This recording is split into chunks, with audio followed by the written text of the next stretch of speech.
स्वराज्याचे गुप्तहेर शिवनेत्र बहिर्जी नाईक यांच्या संपूर्ण कार्याचा वेध घेणारे व्हिडिओ फक्त आणि फक्त आपल्याच चॅनेलवर। शिवकालीन संपूर्ण इतिहास, आदिलशहाचा स्त्रियावरील अत्याचार, कावेरी।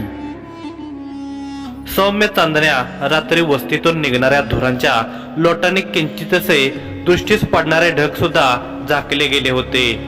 काही क्षणापूर्वी लुकलुकणाऱ्या चांदण्या जणू एकाएकी विलुप्त झाल्या होत्या। गोठ्यातल्या गायी हंबरडा फोडत होत्या। गोठ्यांना लागलेल्या आगीतून मुक्त करण्यासाठी त्या त्यांच्या मालकांना विनवत होत्या, परंतु त्यांच्या मालकांचा केव्हाचा अंत झाला होता। वस्तीतील बहुतांश घरांना आगीने विळखा घातला होता। आजची रात्र काळरात्रीचे रूप घेऊन प्रकटली होती। या आगीत कित्येक बायका विधवा झाल्या होत्या, कित्येक बाळे पोरकी झाली होती, कित्येक संसारांची राख झाली होती। कोंढाण्याच्या दिशेने जात असलेला फतेखान भीमा करहा नद्या ओलांडून पुढे सरकला होता। त्याच्या विशाल सैन्यासोबत त्याने जेजुरी जवळील बेलसरच्या वस्तीपासून दूर तळ ठोकला होता। त्याच्या सैन्यातले काही सैनिक रात्रीच्या वेळी वस्तीत शिरून स्त्रियांना ओरबाडत होते, धनधान्य लुटत होते, आग लावून वस्त्याच्या वस्त्या पेटवत होते। दृष्टिक्षेपास येणाऱ्या प्रत्येक स्त्रीला ते उचलून नेत होते। एकच हाहाकार माजला होता। बायका, पोरं, पुरुष, वृद्ध वाट दिसेल तिकडे धावत होते। कोणी जंगलात धावत होते, कोणी झुडपात लपत होते, तर स्त्रिया आबरू वाचवण्यासाठी विहिरीत उड्या घेत होत्या। बाहेरचा आरडाओरडा ऐकून कावेरीने चालून आलेले संकट ओळखले होते। तिला झोपेतून जाग येण्यापूर्वीच तिची धाकटी बहीण गंगा आणि आई जाग्या झाल्या होत्या। दोघेही भीतीने थरथरत होत्या। काही क्षणापूर्वी बाहेर अंगणात झोपलेल्या तिच्या वडिलांची शेवटची आर्त किंकाळी त्याने ऐकली होती। दरवाजा सहजपणे उघडू नये म्हणून तिघींनी आता घरातील धान्याच्या कोठ्या दरवाजाला टेकून उभ्या केल्या होत्या। तिघीही घरात इकडून तिकडे नुसत्याच धावत होत्या। त्यांच्या समक्ष मृत्यू उभा असल्याचे त्यांच्या अंतर्मनाने ओळखले होते। त्यांच्या श्वासाची गती वाढली होती, डोळे थिजले होते, घशात कोरड पडली होती। दरवाजावर बाहेरून सतत लाथांचा प्रहार होत होता। इतक्यात मोठा आवाज झाला। दरवाजा कोलमडून घरात पडला। लावून ठेवलेल्या कोठ्या सुद्धा घरगळत गेल्या। छातीपर्यंत दाढी वाढलेले सशस्त्र सैनिक चवतळून घरात घुसले। कावेरी, गंगा आणि त्यांची आई मोठमोठ्याने किंचाळू लागल्या, विनवण्या करू लागल्या, परंतु त्यांचा आवाज ऐकणारे गावात कुणी उरले नसावे। तिघीही मागच्या पावलाने मागे सरकत होत्या, पदर पसरून जीव भिकेत मागत होत्या। ते पाहून त्या नराधमांना आणखीनच चेव येत होता। राक्षसी आवेशात ते पुढे सरकत होते। झपाझप पावले टाकत सारंगाने जंगलात बरेच अंतर कापले होते। चालताना तो खांद्यावरील खग या खांद्यावरून त्या खांद्यावर घेत होता। काहीतरी साध्य केल्याचे भाव त्याच्या मुखावर उमटले होते। पुढील नियोजनात त्याचे मस्तिष्क व्यस्त होते। चालतानाही तो मनात बडबडत होता, काहीतरी ठरवत होता। राजाने सुभान मंगळाच्या आसपास असलेल्या जंगलात सैन्याला लपवण्यासाठी मोक्याच्या जागा बनवायला सांगितलं आहे। राजांची रणनीती राजांनाच माहीत, पण आपल्याला वेळेआधीच राजाने दिलेलं काम पूर्ण करावं लागेल। अचानक सारंगाच्या डोक्यातील विचारचक्र थांबले। त्याची भेदक नजर जंगलात इकडे तिकडे फिरू लागली। त्याचे कान सावध झाले होते। कसला तरी सळसळणारा आवाज त्याने ऐकला होता। त्याने मागे वळून पाहिले। हातातल्या कंदिलाला त्याने समोर धरले। आजूबाजूला पाहिले, कोणीही दृष्टीस पडत नव्हते, परंतु त्याच्या कानावर पूर्णपणे विश्वास होता। त्याने जो आवाज ऐकला तो भास नव्हता। बहिर्जी पथकात कार्य करणाऱ्या प्रत्येक हेराचे ज्ञानेंद्रिय सदैव तत्पर असतात, तसे त्यांना आधीच प्रशिक्षण दिले जायचे। जवळपासच्या वातावरणातला हलक्यातला हलका आवाज सुद्धा त्यांचे कान अचूक ओळखत असत। सारंगा तिथेच थांबला। त्याला पूर्ण खात्री होती, येथेच कुठेतरी झुडपाआड कुणी लपून बसले आहे। जो कोणी लपून बसला असेल तो त्याच्यावर पाळ तर ठेवत नसेल, पण ही शक्यता फार कमी होती। विजापूरचे हेर इतके कर्तव्यदक्ष नव्हते। जंगलांच्या दिशेने ते फिरकणारच नाहीत। मग कोण असेल? एखादा पशु? नाही, पशु इतका वेळ लपून बसू शकत नाही। नक्कीच काहीतरी हालचाल झाली असते, किंवा पशुच्या डोळ्यांचा प्रकाश तरी अंधारात चमकलाच असता। एखादा पशु जवळपास असल्यास त्याच्या अंगाचा गंध शिवरायांच्या या हेराच्या नाकाने नक्कीच ओळखला असता. कोण आहे तिकडं? सारंगा खेकसला. त्याच्या चेहऱ्यावर भीती नव्हती, परंतु चेहरा साशंक होता. कारण तो बहिर्जी पथकाच्या गुप्त स्थळी जायला निघाला होता. तेथे जाताना आपल्या मागे कोणी नाही याची खात्री त्याला नक्कीच करून घ्यायची होती. बाहेर ये, मला माहित आहे कोणीतरी आहे इथं. बऱ्या बोलानं बाहेर ये, उगाच वेळ खर्ची करू नकोस. सारंगा जरा मोठ्यानेच ओरडला. आतापर्यंत कुणीही बाहेर आले नव्हते. सारंगाची नजर चौफेर फिरतच होती. हातातील खग्गावरची पकड त्याने घट्ट केली होती. तो आता आजूबाजूच्या झुडपावर खग्ग आपटू लागला होता. रस्त्याच्या दोन्ही बाजूच्या झुडपावर तो प्रहार करत होता. प्रहार करताना खग्गाचे पाते वरच्या बाजूला होते. तो आणखी 4 पावले मागे आला. तिथल्या बाबळीवर त्याने खग्गाचा प्रहार केला. तोच एका स्त्रीची किंकाळी ऐकू आली. सारंगाने खग्गाच्या पात्याच्या सहाय्याने बाबळीचे काटे बाजूला केले. हातातला कंदील थोडा वर उंचावला. तेव्हा त्या झुडपाच्या आडोशाला त्याला आकाशी रंगाच्या साडीत एक स्त्री थरथरताना दिसली. तिच्या मांड्यामध्ये बाबळीचे काटे रुतले होते. त्या जखमामधून रक्तस्राव सुरू झाला होता. विवळत त्या स्त्रीने हळूच वळून पाहिले. ती कावेरी होती. कावेरीचा चेहरा घामाघूम झाला होता. रक्ताचे डाग तिच्या मानेवर तोंडावर दिसत होते. पण हे रक्त तिच्या शरीरातून निघालेले नव्हते, कारण तशा जखमा तिच्या चेहऱ्यावर दिसत नव्हत्या. कदाचित तिने कुणाला मारले असावे. मारताना समोरच्याचे रक्त तिच्या अंगावर उडाले असावे. सारंगाने आता पटकन खग जमिनीवर फेकला आणि आधी कावेरीच्या मांड्यामध्ये रुतलेले काटे काढले. कावेरीने जमिनीवर टेकवलेला डावा हात पटकन तोंडावर धरला आणि ते दाबल्या तोंडाने किंकाळू लागली. उजव्या हाताने तिने मांडी पकडून ठेवली होती. बाबळेवर खग्गाचा प्रहार केल्यामुळे तिच्या मांडीत काटे रुतले होते. हे सारंगाने ओळखले होते. अपराधी भावना त्याच्या चेहऱ्यावर झळकत होती. क्षमा करा. सारंगाच्या मुखातून क्षमा शब्द निघताच कावेरीची भीती काहीशी नष्ट झाली होती. तिने जाणले होते या व्यक्तीपासून तिला कसलाच धोका नाही. ती उठण्याचा निष्फळ प्रयत्न करू लागली, परंतु बरेच अंतर वेगात धावत आल्याने तिच्या पोटरीत गोळे आले होते. त्यात मांडीत काट्यांनी जखमा वाढवल्या होत्या.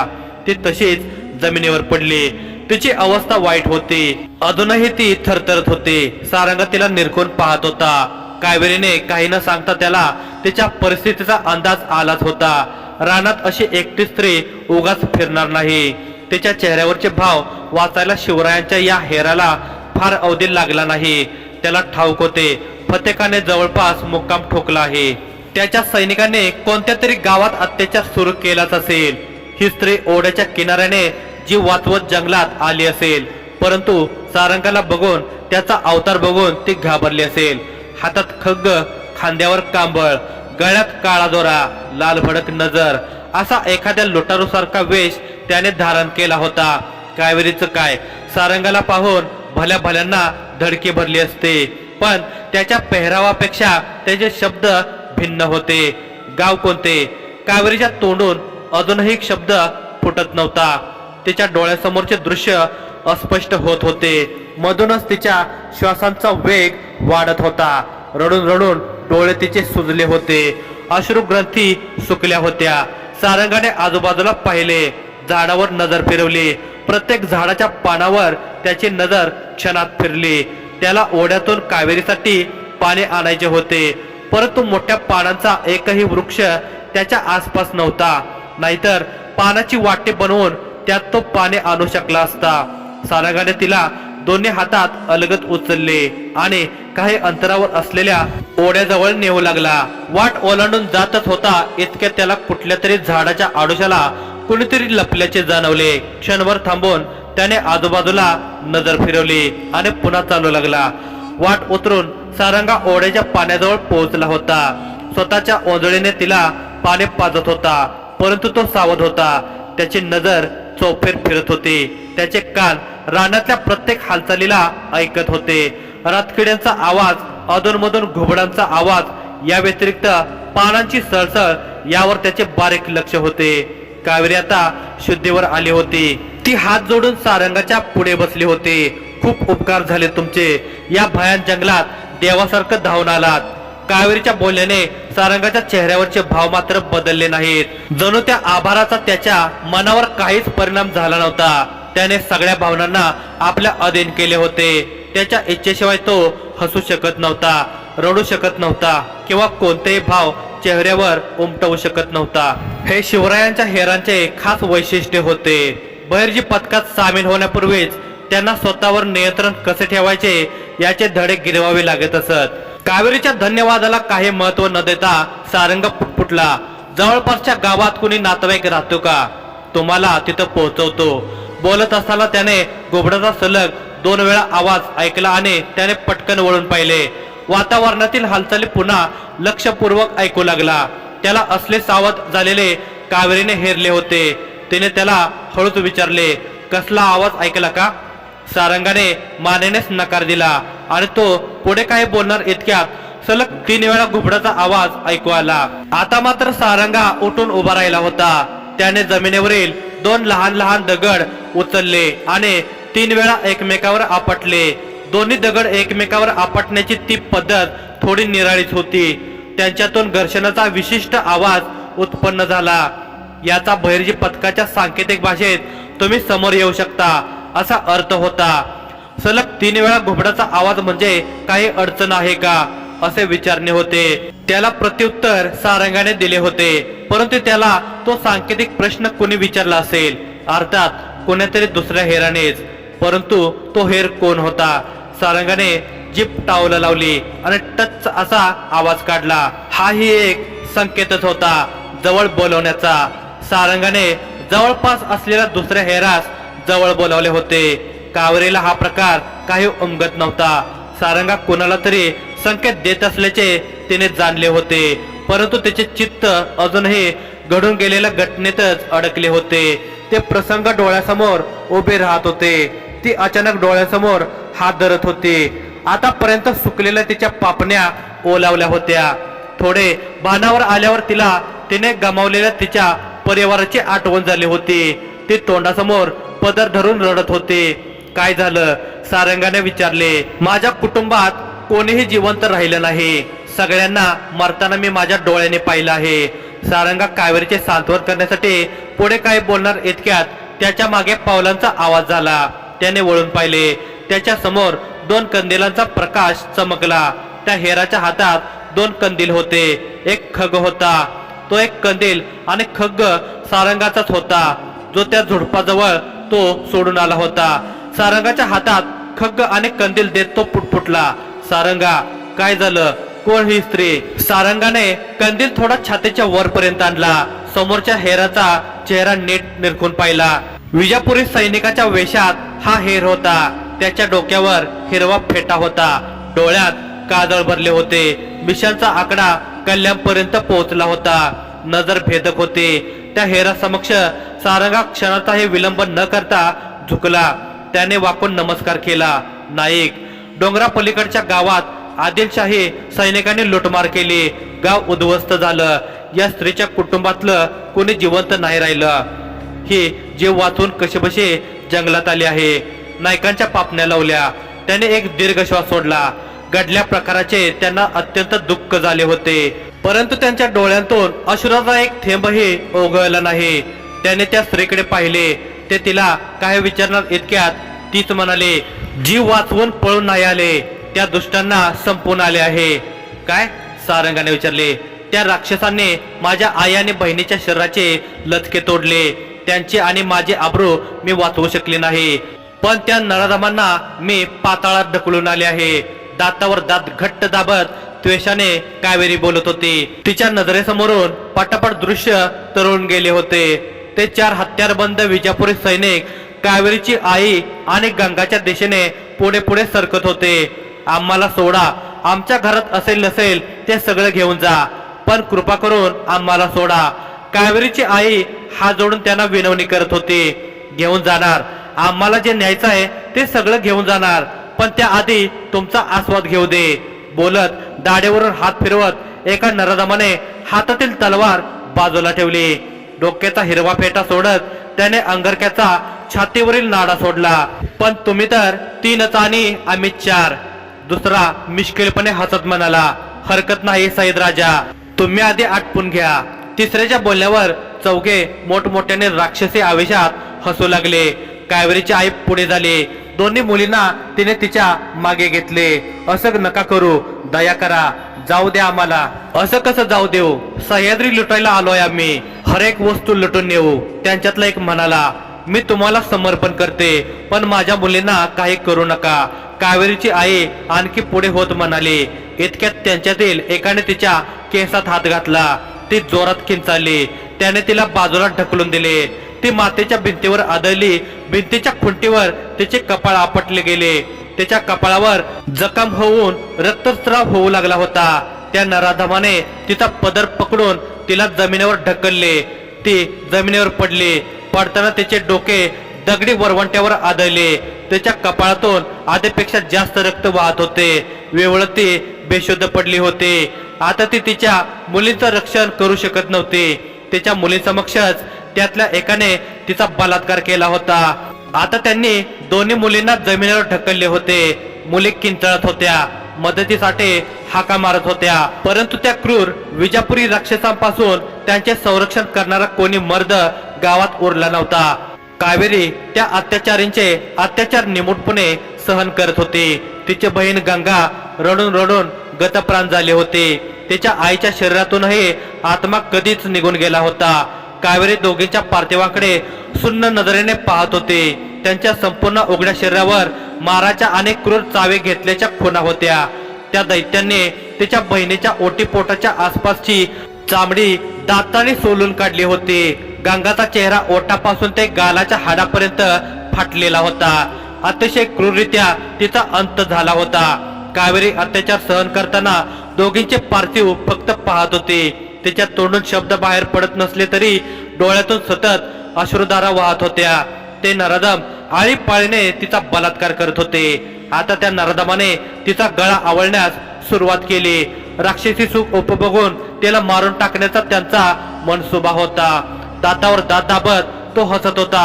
डोळे विस्फारून तो कावेरीच्या गळ्यावरील त्याच्या हातांची पकड अजून घट्ट करत होता. कावेरीने झटापट केली, प्रतिकार केला. ती तिचे हात जमिनीवर आपटत होती. अचानक तिच्या हाताला जमिनीवर पडलेला तलवारीचा स्पर्श झाला. तिने क्षणात ती तलवार उचलली आणि तिच्या अंगावर बसून गळा आवळत असलेल्या सैनिकाच्या कमरेत घुसवली. तो ओरडला. त्याच्या कमरेतून रक्ताच्या चिळकांड्या उडाल्या. तो वेदनेने विवळत होता. त्यामुळे आपसुकच त्याची कावेरीच्या गळ्याभोवतीची पकड सैल झाली. याचा लाभ घेत कावेरी उठली. द्वेषाने ओरडून तिने त्याचा गळा तलवारीने चिरला.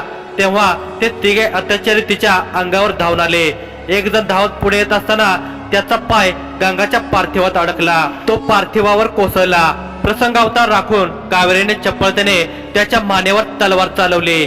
दुसऱ्याला कोपराने भिंतीवर ढकलले. तोवर चौथा कपडे घालून पळण्याच्या तयारीला लागला. भिंतीवर आदळलेला सैनिक विवस्त्र होता. भिंतीला टेकत तो बाजूला असलेल्या तलवारीपर्यंत पोहोचण्याचा प्रयत्न करत होता, परंतु कावेरीने त्याला तितका अवधेश दिला नाही. तिच्या आईच्या डोक्याजवळ पडलेला वरवंटा उचलून तिने त्याच्या डोक्यात घातला. तो तडफडत जमिनीवर कोसळला. त्याचे मस्तक छिन्न विच्छिन्न झाले होते. रक्ताच्या चिळकांड्या भिंतीवर उडाल्या होत्या. डोळे खोपडीतून निघून बाहेर लटकले होते. चौथा सैनिक वस्त्र परिधान करून तलवार घेऊन कावेरीच्या अंगावर धावून आला. एकट्या स्त्रीने आपल्या साथीदारांना संपवलेच कसे या विचाराने तो चवताळला होता. पळून जाण्याऐवजी तो आता सूड भावनेने पेटला होता. तो क्रोधाने कावेरीवर तलवारीचे वार करू लागला. कावेरीने त्याच्या तलवारीचे वार तलवारीवर झेलले. ती आता क्रोधाग्नीने पेटून उठली होती. तिच्या परिवाराच्या प्रतिशोधाचा हिशोब तिला तिथे चुकता करण्याची संधी प्राप्त झाली होती. ती शरीरातील असल्या नसल्या ताकदीने त्याच्यावर तुटून पडली होती. तिने आयुष्यात कधी तलवारीची मूठ हातात घेतली नव्हती, परंतु या प्रसंगाने तिला सगळे क्षणात शिकवले होते. ती फक्त वेगाने तलवार फिरवत होती. तिचा पदर जमिनीवर लोंबकळत होता. चोळी उघडी होती. तिला आता कसलेच भान राहिले नव्हते. ती फक्त त्या सैनिकाच्या वधाच्या इच्छेने पेटून उठली होती. त्याच्या तलवारीचा फटका त्या सैनिकाच्या मुठीवर लागला. त्याच्या हातून तलवार निसटली. इतक्यात पुन्हा कावेरीची वेगवान तलवार त्याच्या खांद्याला स्पर्शून गेली. रक्ताची चिळकांडी उडाली. तो तो सैनिक मागे मागे सरकत होता। दरवाजातून पळून जाण्याच्या प्रयत्नात त्याची नजर कावेरीच्या वेगाने फिरणाऱ्या तलवारीवर हटली आणि सपकन त्याची तलवार त्या सैनिकाच्या मानेत घुसली। त्या सैनिकाने शेवटचे वळून तिच्याकडे पाहिले। तिचा चेहरा चंडिकेसारखा भासत होता। तिचे डोळे आग ओकत होते। श्वासांचा वेग प्रचंड होता। कंठ खालीवर सरकत होता। तिच्या हातातील तलवार तशीच त्याच्या मानेत अडकून होती। मानेला पकडत तो जमिनीवर कोसळला। त्याच्या मानेतून ओढालेल्या रक्ताच्या चिळकांड्या कावेरीच्या चेहऱ्यावर स्थिरावल्या होत्या। कावेरी त्याच्या तडफडणाऱ्या शरीराकडे पाहत होती। तिचा प्रतिशोध पूर्ण झाला होता। तिने तिच्या आईच्या पार्थिवावर नजर फिरवली। ती दोघींच्या पार्थिवाजवळ गेली। गंगाच्या पार्थिवाला तिने वस्त्राने झाकले। क्रोधपूर्ण नजरेने मृत सैनिकांच्या पार्थिवाकडे पाहत तिने तिच्या चोळीला बंद केले। खांद्यावर पदर घेऊन कमरेत खोचला। आता मात्र तिचे अश्रू थांबले होते। कदाचित तिच्या डोळ्यांतील अश्रुग्रंथी मृत पावल्या असतील। इतक्यात तिला घोड्यांच्या टापांचा आवाज आला। आणखी सैनिक येत असल्याचा अंदाज लावत ती मागच्या दरवाजाने बाहेर पडली। खरोखर दुर्गेचं रूप धारण केलं होतंस तू मुले, नाईक म्हणाले। तो हृदयद्रावक प्रसंग तिने नाईक आणि सारंगासमोर कथन केला होता।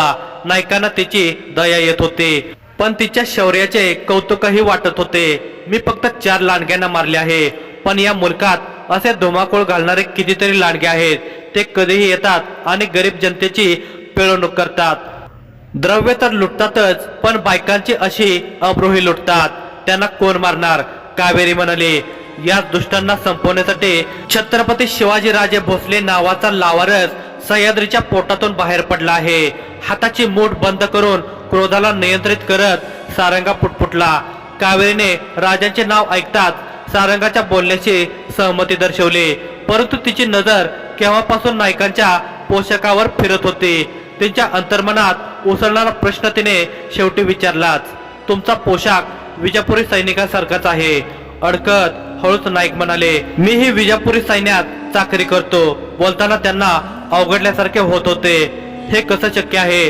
तुमच्या वर्तनात आणि आदिलशाही सैनिकांच्या वर्तनात मोठा विरोधाभास आहे, कावेरीने गोंधळून विचारले। सारंगाने नाईकांकडे पाहिले। ते त्यांची ओळख देणार का याबद्दल तो विचार करतच होता। इतक्यात नाईक म्हणाले, योग्य वेळी तुला या प्रश्नाचं उत्तर देईन। नाही, मला आत्ताच तुम्ही या कोड्यातून बाहेर काढावं, कावेरी हट्टीपणे म्हणाली। नाईकाने एकदा सारंगाकडे पाहिले। सारंगाने होकारात्मक मान हलवली।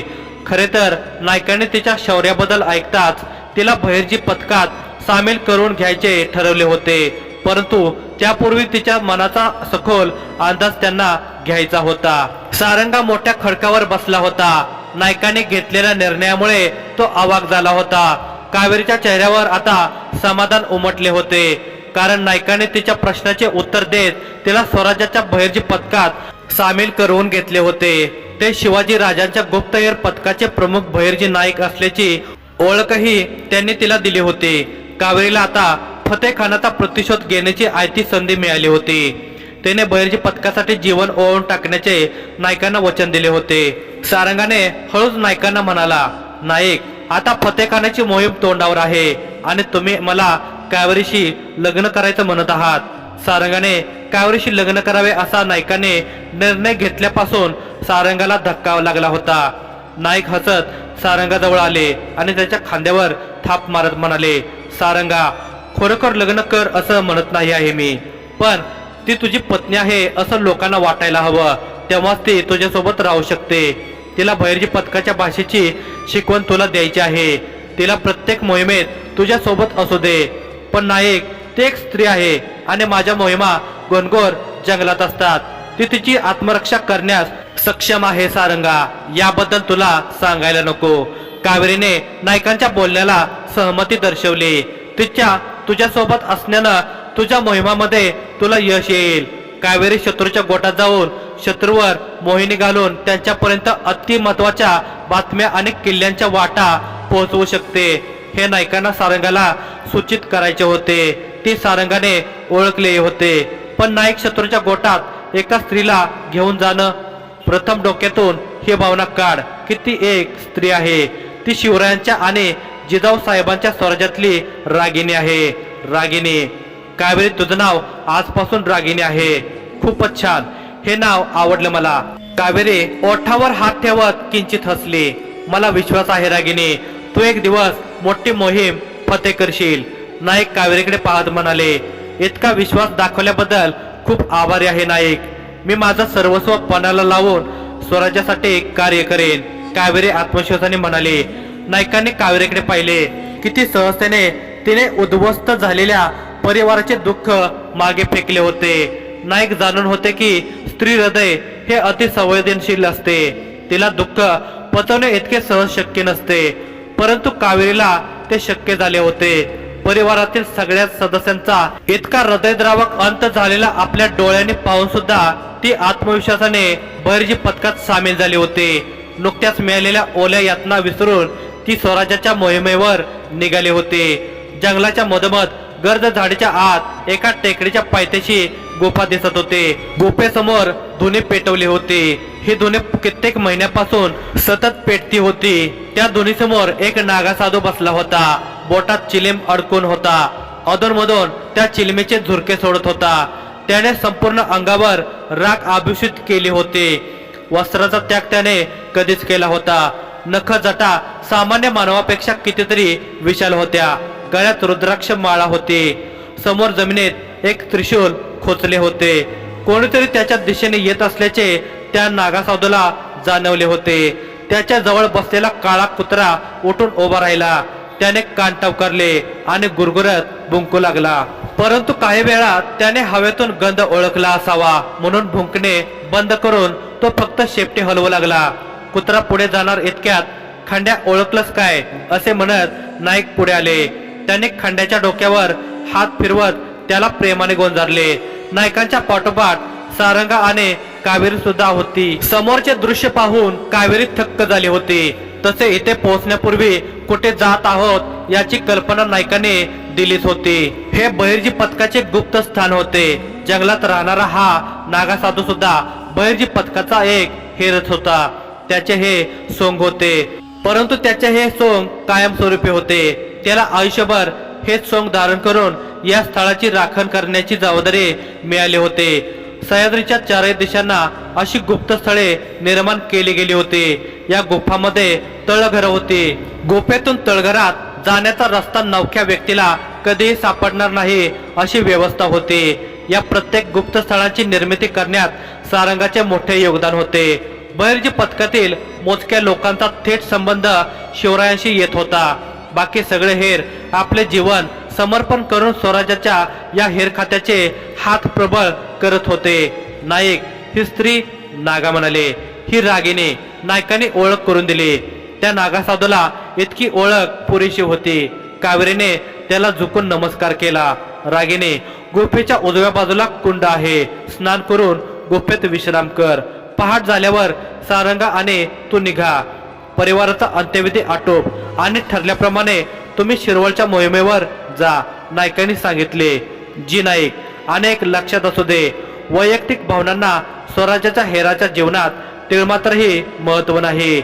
आपल्या भावना फक्त माय भवानीसाठी. आपलं प्रेम म्हणजे शिवाजी राजे भोसले. आपलं कर्तृत्व म्हणजे आपली गोपनीयता. आपण सामान्यात असामान्य आहोत. आपण आयुष्याच्या कितीतरी पुढे गेलो आहोत. आपण नियतीला मुठीत घेतला आहे. नायकाने बहिर्जी पथकाचे मूलमंत्र कावेरीला समजावले. नायकांच्या शब्दांनी कावेरी प्रभावित झाली होती. ती निश्चयी स्वरात म्हणाली, होय नायक, शेवटच्या श्वासापर्यंत मी पथकाचे मूलमंत्र लक्षात ठेवीन.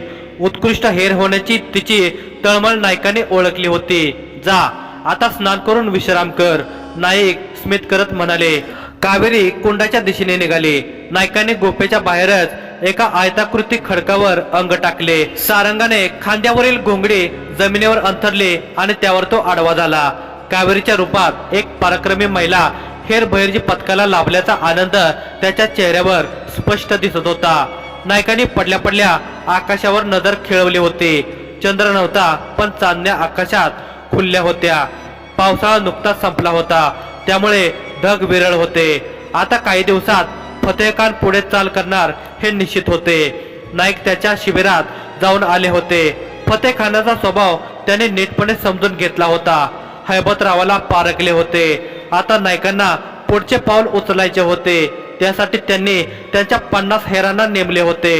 ते सगळे हेर 2 दिवसात नायकांपर्यंत पोहोचणार होते.